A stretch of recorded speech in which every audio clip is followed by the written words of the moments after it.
नमस्कार, आप सभी का बहुत बहुत स्वागत है। आप देख रहे हैं राहुल का अग्निपथ। मैं हूं परवीन शेख। राहुल को कोर्ट से बड़ा झटका लगा है।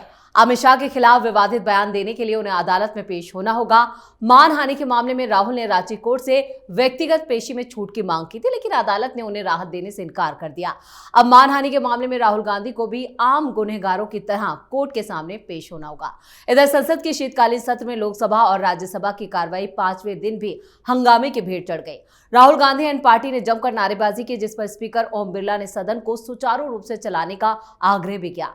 हंगामे के चलते कार्रवाई पहले दोपहर 12 बजे तक स्थगित कर दी गई। लोकसभा स्पीकर ने कहा, जनता चाहती है कि सदन चले और महत्वपूर्ण चर्चाएं हों, लेकिन विपक्ष अडानी और संभल पर चिल्लाता रहा, जिसके बाद सदन स्थगित कर दिया गया।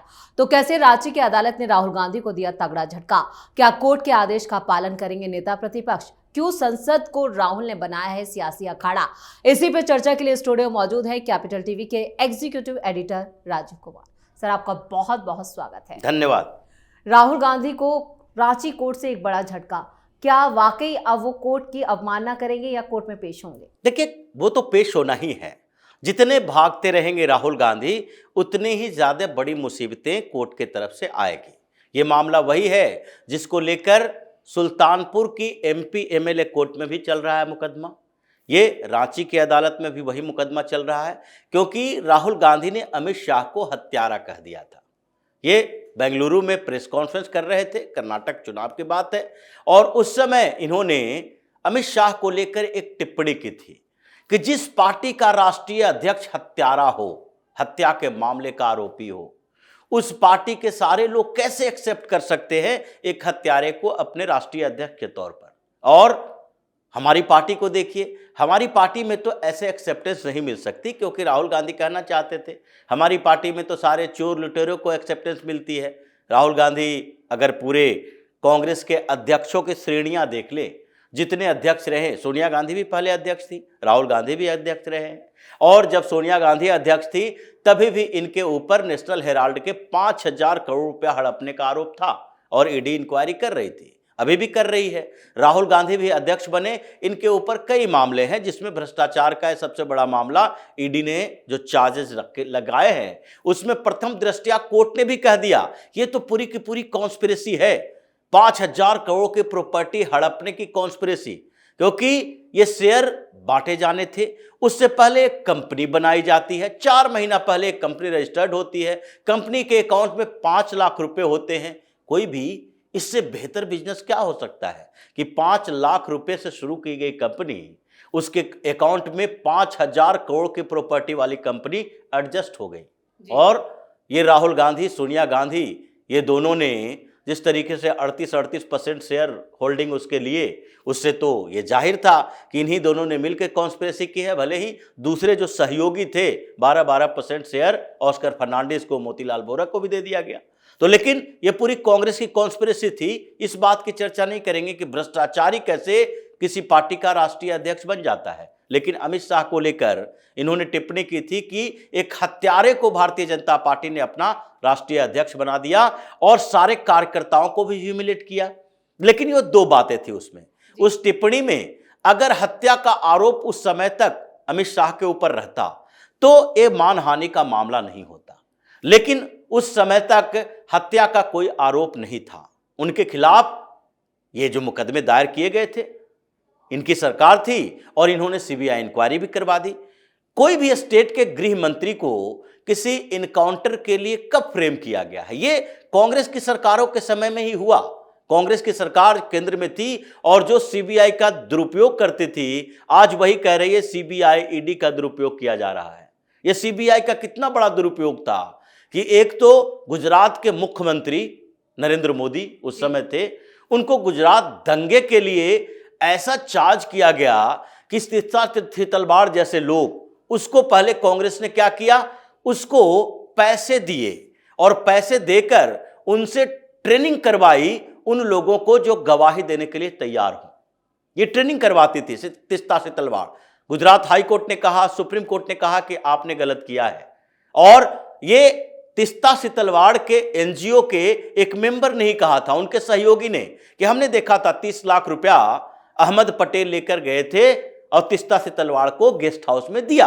एक बार की बात है। ये कितने 30-30 लाख करके सोनिया गांधी के ये पॉलिटिकल एडवाइजर, पॉलिटिकल सेक्रेटरी हुआ करते थे अहमद पटेल, और अहमद पटेल पैसा नहीं दे रहे, ये सोनिया गांधी पैसा दे रही है कि किसी तरीके से नरेंद्र मोदी को फंसा दो। और फिर सीबीआई का दुरुपयोग कि एक मुख्यमंत्री, सिटिंग मुख्यमंत्री को 9-9 घंटे तक सीबीआई बंद कमरे में पूछताछ कर रही है। किस मामले में? वो कोई करप्शन का केस नहीं था, एक दंगा भड़क गया था जिसमें इन लोगों ने आरोप लगाया था कि मुख्यमंत्री की जिम्मेदारी है।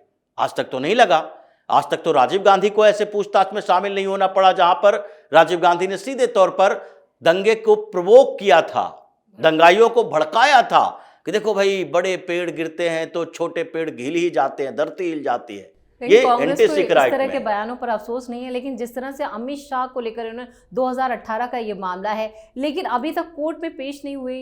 देखिए, कोर्ट में पेश हुए हैं, वही बात कर रहे हैं, कोर्ट में पेश हुए हैं, लेकिन अलग अलग कोर्ट की बात है। जैसे मोदी को फंसाया गया, वैसे ही अमित शाह को भी फंसाया गया था। ये सोहराबुद्दीन शेख था, उसके इनकाउंटर को लेकर इनको फंसाया जा रहा था। और वो कौन? ये जो शेख था वो कई मामलों में भगोड़ा घोषित था, मध्य प्रदेश से गुजरात तक उसके कई माफियाओं के साथ संबंध, उसके घर पर छापामारी हुई थी और उस छापामारी में क्या पाया गया था? कई AK-47, 12 AK-47 बरामद हुए थे। उसका लिंक था किससे? दाऊद इब्राहिम के गैंग से, यो पठान गुट के साथ। वो पूरा का पूरा नेटवर्क ऑपरेट करता था महाराष्ट्र, गुजरात और मध्य प्रदेश में। उसका इनकाउंटर हुआ और इन लोगों ने क्या कहा? नहीं, ये इनकाउंटर फर्जी है, उसके लिए सीधे गृह मंत्री को चार्ज करो। और सीबीआई इंक्वायरी हुई, लेकिन सारा का सारा मामला खत्म हो गया अदालत में जाते जाते। उस समय तक अमित शाह के ऊपर कोई आरोप नहीं था। जब 2018 में ये कर्नाटक के चुनाव के समय प्रेस कॉन्फ्रेंस में राहुल गांधी ने ऐसी बातें बोली थी, इसीलिए इसके खिलाफ 2-3 मानहानि के मामले हुए, पटना में भी हुए और रांची की अदालत में हुए और एक सुल्तानपुर की अदालत में हुआ। सुल्तानपुर की अदालत की सुनवाई पहले शुरू हो गई थी, इसलिए राहुल गांधी को पहले समन आया था और समन के बाद राहुल गांधी इग्नोर करते रहे कि व्यक्तिगत रूप से पेश नहीं होंगे। उस समय जब ये यात्रा कर रहे थे, भारत जोड़ो न्याय यात्रा, तो उत्तर प्रदेश से भारत जोड़ो न्याय यात्रा गुजर रही थी। उसी समय MP MLA कोर्ट सुल्तानपुर की जो है उसने समन भेजा था और राहुल गांधी पहले स्किप कर रहे थे। उस दिन जाना पड़ा क्योंकि अगर नहीं जाते तो गिरफ्तारी वारंट इशू हो जाता, इसलिए वहां गए और वहां गिरफ्तार किए गए, कोर्ट के अंदर ही अरेस्ट किए गए। ये कोर्ट अरेस्ट था जहां पर उन्होंने जमानत याचिका दायर की और 50-50 हजार के 2 मुचलके पर इनको जमानत दी गई। 45 मिनट तक ये कोर्ट में वैसे ही कटघरे में खड़े रहे थे और इनसे सवाल पूछा गया कि आप इतने दिनों तक आए क्यों नहीं, और फटकार लगाई गई थी इस बात के लिए कि जब ये सुल्तानपुर की अदालत में जा रहे थे तो उस समय कांग्रेसी इनकी स्वागत के लिए खड़े थे कोर्ट के गेट पर और नारेबाजी कर रहे थे, फूलमाला से इनके स्वागत कर रहे थे। तो जज साहब ने कहा कि ये कोर्ट है, अदालत है, आपका राजनीतिक मंच नहीं है, यहां पर आकर बाहर में हंगामा खड़ा करो और अपनी पॉपुलैरिटी का स्वांग रचाओ इस बात के लिए कि जज साहब वहां प्रभावित हो जाए।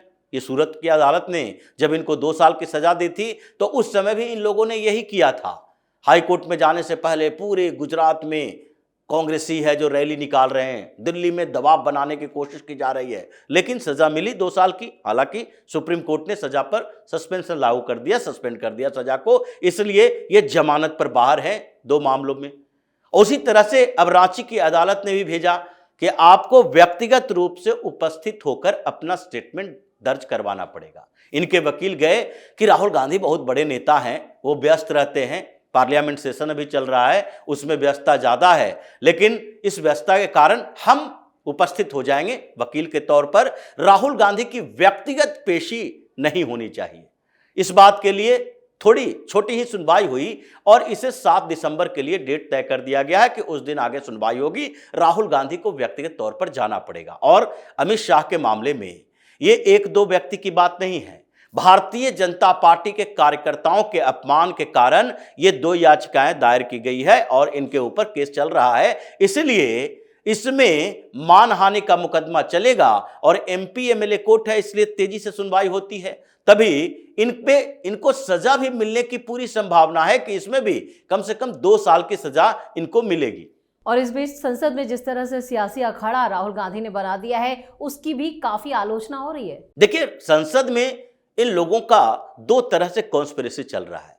एक तो संसद के कार्रवाई को रोको, ताकि अगर चर्चा होगी तो सरकार की तरफ से कुछ आंकड़े दिए जाते हैं, जैसे अलग अलग क्षेत्रों के आंकड़े दिए जा रहे हैं। सवाल कई, ये जरूरी नहीं है कि सवाल सारे विपक्ष की तरफ से ही आए, सत्ता पक्ष की तरफ से, यानी कि भारतीय जनता पार्टी के नेता भी सवाल करते हैं। वक्फ बोर्ड के मुद्दे पर वासुरी स्वराज ने क्वेश्चन किया था कि कितने प्रॉपर्टी है जो इनक्रॉस्ड है वक्फ बोर्ड की, उस पर सवाल का जवाब मंत्री की तरफ से दिया गया। इसी तरीके से कई विकास की योजनाएं हैं, ये लोग तो कभी सवाल करते नहीं है उस तरह से कि प्रधानमंत्री आवास योजना के तहत कितने मकान बनाए गए, कितने लोगों के घरों तक बिजली पहुंचाई गई, कितने सड़कों का निर्माण हुआ, नेशनल हाईवे, एक्सप्रेस हाईवे, ये एक्सप्रेसवे, ये सारे कितने बने हैं, पर डे कितना किलोमीटर बनता है। ये सब सवाल विपक्ष नहीं उठाता, क्योंकि इससे क्या होगा, आंकड़े जब सामने आएंगे तो मोदी सरकार के पक्ष में आएंगे और मीडिया में खबरें चलेगी कि देखो इस साल 50 लाख लोगों को घर मिल गया। अब 50 लाख लोगों को घर मिल गया तो ये सरकार की बात है, इसीलिए सत्ता पक्ष के तरफ से ही सवाल पूछा जाता है कि भाई आंकड़े हमारे पास भी होने चाहिए, ताकि हम चुनावों में जाएं तो कम से कम ये बता सके कि हमारी सरकार ने क्या क्या काम किए हैं। ये डिस्टर्ब करना चाहते हैं इसी तरीके से, लेकिन पीछे से कॉन्स्पिरेसी, अपने लिए इनको सारी चीजें चाहिए। जैसे एक कांग्रेस की तरफ से एप्लीकेशन दिया गया है कि हमें 4 फ्रंट रो की सीटें चाहिए, क्योंकि अभी अरेंजमेंट जो हुआ न्यू लोकसभा में नए तरीके से अरेंजमेंट होगा। अभी कांग्रेस के सदस्यों की संख्या बढ़ गई है, सपा के सदस्यों की संख्या बढ़ गई है और भारतीय जनता पार्टी की कम हो गई है। तो जो फ्रंट सीट मिलता है जिसको, उस अरेंजमेंट के लिए पार्टी के सदस्यों की संख्या के आधार पर उन्हें निर्धारित किया जाता है कि आपका सिटिंग अरेंजमेंट कैसा होगा। और सब चाहते हैं प्रधानमंत्री जिस रो में हैं उस रो में बैठेंगे तो उसके बाद कैमरे की नजर जाएगी और इनको दिखाना भी है दुनिया को। तो कांग्रेस की तरफ से जो 4 फ्रंट रो सीट मांगी गई है उस पर भी विवाद चल रहा है, आखिरकार एनडीए अलायंस की तरफ से, क्योंकि जो फ्रंट रो की सीट की बात है, 8 ब्लॉक्स है और 8 में याद देखा जाए तो हर एक ब्लॉक में 2 सीटें होती है। 16 सीटें फ्रंट रो की है, 16 में से 50% यानी 8 सीटें भारतीय जनता पार्टी के खाते में, एनडीए के खाते में, क्योंकि 240 सीटें तो अकेले भाजपा की है और ये सब मिलकर 236 सीट ला पाए हैं। तो इसलिए 8 सीटें उनके पास है, प्रधानमंत्री बैठते हैं, गृह मंत्री बैठते हैं, उसके बाद डिफेंस मिनिस्टर बैठते हैं, राजनाथ सिंह, अमित शाह, नितिन गडकरी, ये सब 4 लोगों के लिए तो फिक्स है और कुछ मंत्रियों को आगे की सीट दी जाती है। लेकिन अब Rahul Gandhi leader of opposition है तो उनको तो फ्रंट रो की सीट मिलेगी। उसके अलावा 3 और कौन होंगे, उसमें जो नाम दिया गया है कांग्रेस की तरफ से, ये कैसे राहुल गांधी की वही स्थिति है कि राहुल गांधी ने जैसे अध्यक्ष पद से इस्तीफा दिया तो कहा कि गांधी परिवार का कोई भी अध्यक्ष नहीं बनेगा। क्यों? क्योंकि उस समय दौड़ में शामिल थी प्रियंका वाड्रा और उसके बाद जब मिला जुलाकर कोई अध्यक्ष नहीं मिला तो अंतरिम अध्यक्ष सोनिया गांधी को बना दी गई। क्या राहुल गांधी ये कह रहे थे कि सोनिया गांधी गांधी परिवार की नहीं है, ये बाहर से आई हुई है, इटली से आई हुई है, इसलिए गांधी नेहरू परिवार की तो हम लोग हैं, अगली पीढ़ी को माना जाएगा। उसी तरीके से प्रियंका वाड्रा को उस समय रोक दिया गया अध्यक्ष बनने से, बाद में 2 साल के जद्दोजहद के बाद मल्लिकार्जुन खड़गे को बनाया गया। अब यहां पर जो फ्रंट रो की सीटें हैं, जब से प्रियंका वाड्रा चुनाव जीत कर आई हैं, पूरी मीडिया में इस बात की चर्चा है क्या राहुल गांधी के आसपास बैठेंगे, फ्रंट रो में उनको सीट मिलेगी, क्योंकि कांग्रेस के पास अभी 4 सीटें हैं। तो 4 सीटों में इन्होंने नाम दायर कर दिया, दे दिया कि इन 4 लोगों के लिए हमें फ्रंट रो की सीट चाहिए। उसमें राहुल गांधी है ही, उसमें गौरव गोगोई का नाम है और एक साउथ से लेकर आ जाएंगे, क्योंकि इनको दलित साउथ दक्षिण भारत का कार्ड खेलना है। तो के सुरेश का नाम आ गया, जिनको स्पीकर के लिए लोग बढ़ा रहे थे। और इन लोगों के अलावा राहुल गांधी को पता नहीं क्या प्रेम है आजकल केसी वेणुगोपाल। अगर वरिष्ठता की भी बात देखें तो केसी वेणुगोपाल वरिष्ठ सांसद तो है नहीं, ये इस बार पहली बार लोकसभा का चुनाव जीतकर आए हैं, इससे पहले तो राज्यसभा में ही रहते थे। आप के सुरेश के बारे में कहते हो 6 बार से जीत रहे हैं, इसलिए उनको स्पीकर के दौड़ में भी शामिल कर दिया गया था और प्रोटेम स्पीकर के लिए मारधाड़ कर दिया गया कि नहीं सबसे वरिष्ठ सांसद है, इन्हीं को दिया जाना चाहिए। लेकिन यह स्थिति है कि प्रियंका वाड्रा को पीछे की तरफ धकेल दिया गया। अभी ये 8 रो में जो 8 ब्लॉक है, 12 रो है, उसमें से किस रो में प्रियंका वाड्रा बैठेगी अभी पता नहीं है, लेकिन फ्रंट रो के सीट इनके लिए रिजर्व रहेगा। हालांकि इसको लेकर भी इंडिया अलायंस में हंगामा चल रहा है। 4 कांग्रेस ही ले लेगा तो 4 बची हुई सीटें में 2 सपा लेने वाली है, 1 डीएमके लेने वाली है, टीएमसी को 1 मिलेगी, और उसके बाद दूसरे जो इनके पार्टनर हैं वो झगड़ा कर रहे हैं, भाई मेरे सबसे बड़े नेता के लिए 1 सीट तो तुम अपने में से सेक्रीफाइस करो, हर जगह हम ही लोग सेक्रीफाइस करें। तो ये चल रहा है। इनको पीछे से जाकर जो एप्लीकेशन देंगे, याचिका दायर करेंगे, उन लोगों से मांग करेंगे, वो बैकडोर पॉलिटिक्स होती है इनकी। ओम बिरला के पास जाकर गिड़गिड़ाएंगे कि नहीं नहीं हमारे लिए व्यवस्था कर दीजिए, और सामने में जब से कैमरा आता है, सदन की कार्रवाई होती है, वही अडानी का मुद्दा, वही संभल का मुद्दा, वही मणिपुर का मुद्दा, 3-3, 4-4 ऐसे मुद्दे जो कि अभी अगर शेड्यूल में ये डाल देते कि इस मुद्दे पर हम चर्चा करवाना चाहते हैं, तो हो सकता है कि 20 दिसंबर से पहले कभी न कभी एक समय आ जाता। लेकिन आप उसके लिए समय दोगे। इन लोगों ने 16 नोटिस दे दिया और जगदीप धनखड़ के पास कि लो भाई 16 नोटिस है, एडजॉर्न करके इस मुद्दे पर बात करो। उन्होंने रिजेक्ट कर दिया। इन्होंने एडजॉर्नमेंट मोशन के लिए नोटिस जारी दिया ओम बिरला को कि एडजॉर्न किया जाए, यानी कि अभी स्थगित किया जाए कार्रवाई, और नई कार्रवाई में इन विषयों पर चर्चा होनी चाहिए। उन्होंने रिजेक्ट कर दिया। आप एक प्रोसेस के तहत जाओ, आप हंगामा करके जानबूझकर ये इसलिए डिस्टर्ब कर रहे हो ताकि एक दूसरी कॉन्स्पिरेसी जो इनकी चल रही है वक्फ बोर्ड संशोधन बिल को लेकर, और ये आखिरकार उसको एक्सटेंड करवा लिए कि नहीं अब बजट सेशन में ही ये पेश होगा, अभी पेश नहीं होगा। जेपीसी की रिपोर्ट है 29 नवंबर तक पेश होनी थी, वो अब पेश नहीं होगी, अब बजट सेशन में पेश होगी। तो इनका पूरा का पूरा एजेंडा जो होता है वो सेल्फ सेंट्रिक है, पार्टी सेंट्रिक है, ये लोगों के लिए नहीं सोचने वाला है। यही परेशानी है जिसके कारण इंडी अलायंस में भी झगड़ा चल रहा है, और राहुल गांधी इसी अपनी बेवकूफी के कारण चारों तरफ लीगल बैटल में इन्वॉल्व है। जो मानहानि के मामले इनके ऊपर है वो भी इनके बेवकूफियों के कारण है, और दूसरी तरफ करप्शन के चार्जेस तो है ही जिसपे इनको कोई राहत मिलने वाली नहीं है। चलिए, इस तमाम जानकारी के लिए और सटीक विश्लेषण के लिए आपका बहुत बहुत धन्यवाद। धन्यवाद। देश भर की कई अदालतों में मानहानि के मामले में फंसे राहुल गांधी को अब कोर्ट का सामना करना होगा। उनके बचने के सभी रास्ते बंद हो चुके हैं। इधर अडानी के मुद्दे पर खुद राहुल गांधी कांग्रेस पार्टी की फजीयत कराने पर आमादा है। यानी राहुल गांधी ने कसम खा रखी कि वो नहीं सुधरेंगे। और इस खास शो में इतना ही। वीडियो कैसा लगा कमेंट करके अपनी राय जरूर दें। वीडियो को लाइक करें, शेयर करें और कैपिटल टीवी को सब्सक्राइब जरूर करें। धन्यवाद।